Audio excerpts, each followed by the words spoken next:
Hello everyone! In today's video, I get the Mustang SVO back up and running with some new wheels, tires, and front suspension, as well as do some driving to test everything out.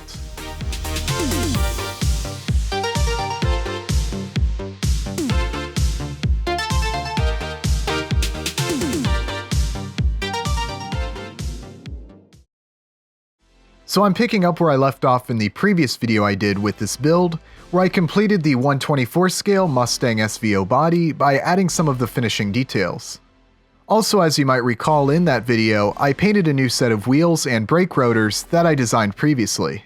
I wanted to give all these parts plenty of time to dry, so after a few days, I was ready to put on the tires and mount the wheels to the chassis. As I've mentioned, I printed two sets of wheels with different offsets and backspacing, so I would have the option of choosing which one works best.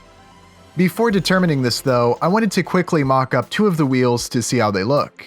I cleaned up the backside of the tires with a hobby knife before sliding them over the wheel.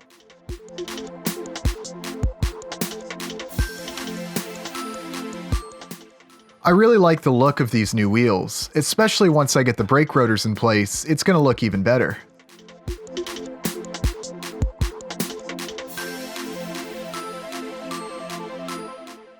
As you may recall, the first time that I drove this car, I talked a little bit about some of the things that I wanted to improve regarding the performance.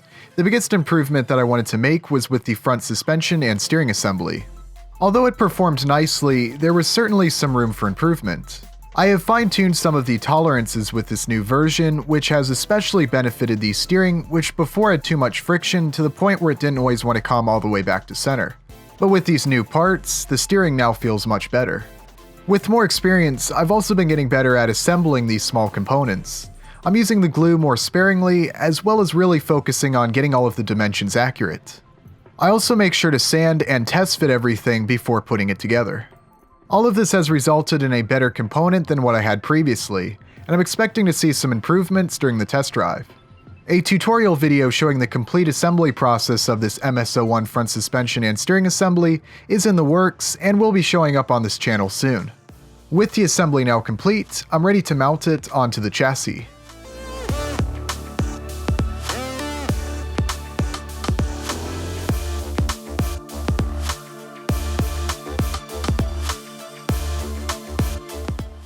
Because of the modular design, this process is very easy. All I needed to do is disconnect the steering linkage from the steering arm, which was especially easy since the motor is currently not installed. I then removed all 4 screws that are holding it onto the chassis. I'll be reusing the 1.6mm spacer and the lower control arm support that keeps the lower control arms from dropping too low. I reversed these steps to install the new assembly.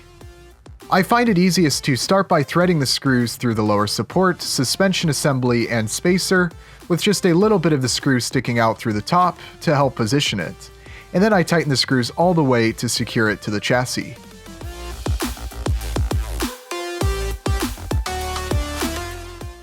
I make sure to apply a little bit of grease before reconnecting the steering servo link.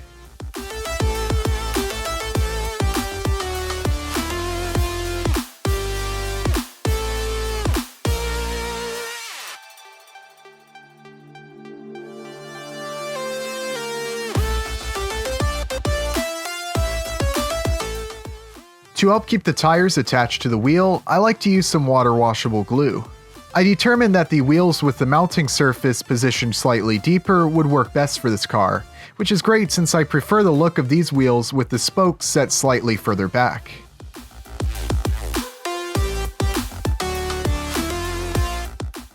I used a little more glue to help keep the wheel nuts from loosening, but not make them too difficult to remove.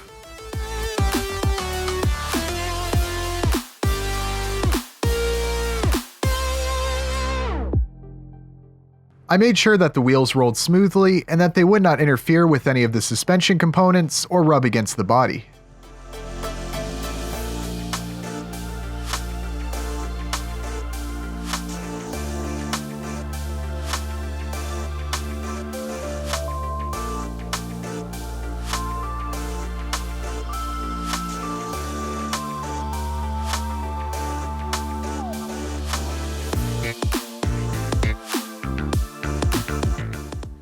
With the wheels on the front looking good, I went ahead and installed the rear wheels.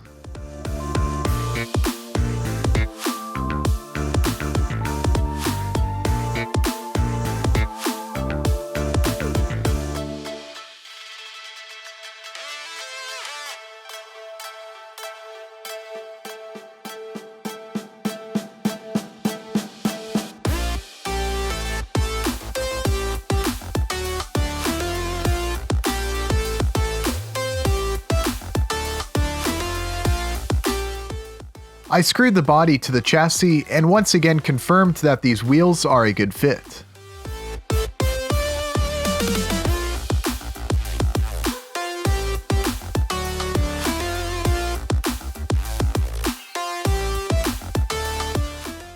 The wheels look great, so I went ahead and removed them so that I could glue the brake rotors.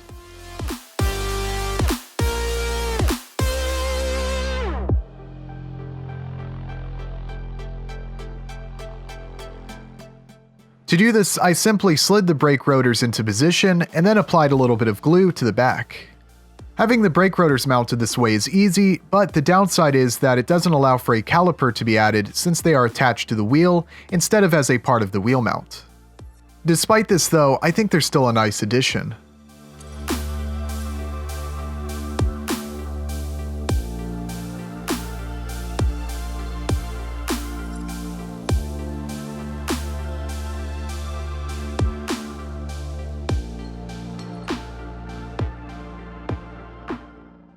Another thing that I wanted to do was replace the rear springs. The soft 0.2mm springs aren't enough to support the weight without being very compressed, so I'm putting slightly stiffer springs on instead.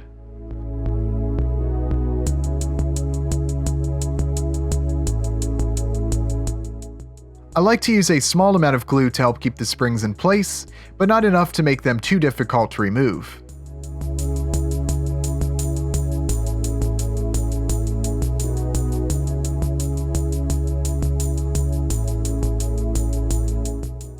I also reinstalled the motor and applied some grease to the gears.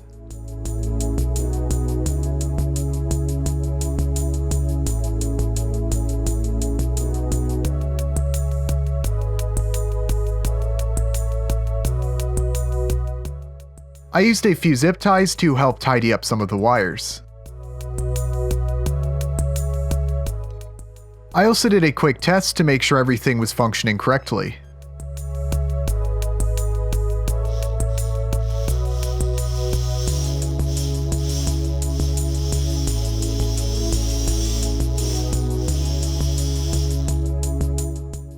After that, I once again installed all of the wheels, and finally, I mounted the body.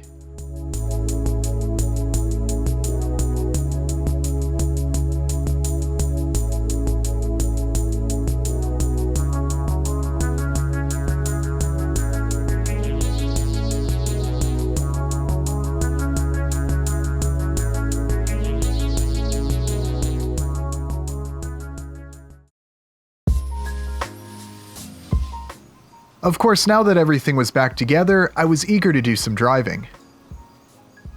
Unlike before where I set up a little racetrack, I just kept it simple by laying out some foam mats since I only really wanted to do some simple driving to see how the steering feels, plus there was rain on the way. Right from the start, I could tell there was a significant improvement to the steering. The steering centers much better than it did previously, so I can drive around with a lot more confidence and speed. The turning radius with this assembly is now pretty decent, and I didn't even have the steering set to full lock. I believe I decreased the dual rate for the steering servo to about 40%, which is where I had it set to previously so the tires wouldn't rub. Though now I think that I could probably increase that and not have any issues to make the turning radius even smaller. Like I mentioned in the previous video where I was driving this car, this motor, especially with this limited gearing, is very fast and provides a ton of torque relative to the car.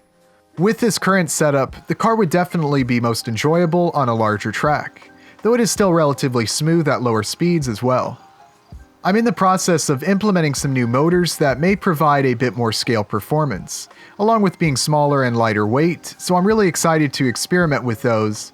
Of course, I'll have more on that in an upcoming video. These silicone tires provide a ton of traction on these foam mats. I don't think there's any chance of getting much oversteer on the surface, so I'm curious to experiment with some different tire materials to try and allow the cars to slide a bit more. Right now, the performance of this car reminds me a lot of a Mini Z with a locked diff, which is fine, and I know a lot of people really like that type of performance, but personally, I really want to build a car with more oversteer and more body roll, just to make things a little more interesting and provide a little more of a dynamic driving experience. I'm looking forward to continuing to experiment with different surfaces, tires, suspension setups, and motors to see what effect they have on the car's performance. One thing that could definitely use some improvement on this car is the suspension. The new springs that I've put on are now too hard, and the suspension doesn't really seem to be moving much. I think the trick is going to be to use a combination of a softer spring and a harder spring, as well as really dialing in the weight distribution.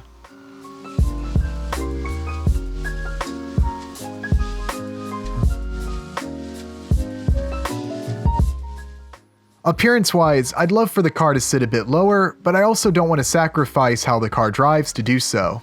All in all, I'm very pleased with the result.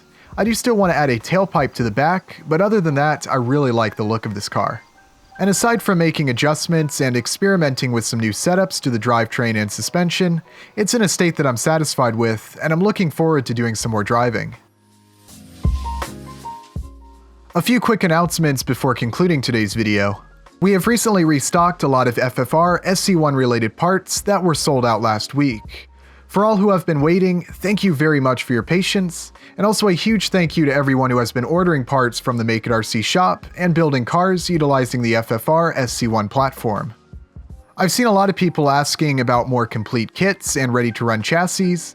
Those are in the works, and we'll have more information related to that in the coming weeks, so be sure to follow us at the social media links below in the description if you aren't already.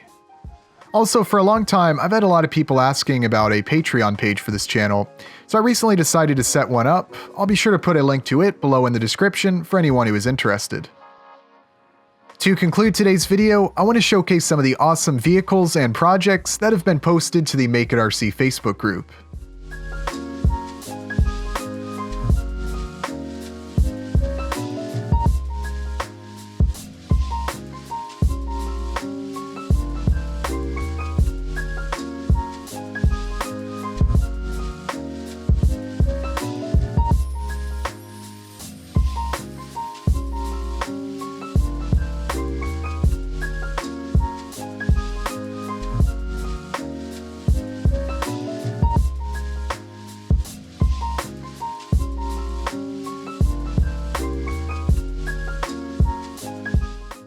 Thank you all very much for watching, and I will see you next time.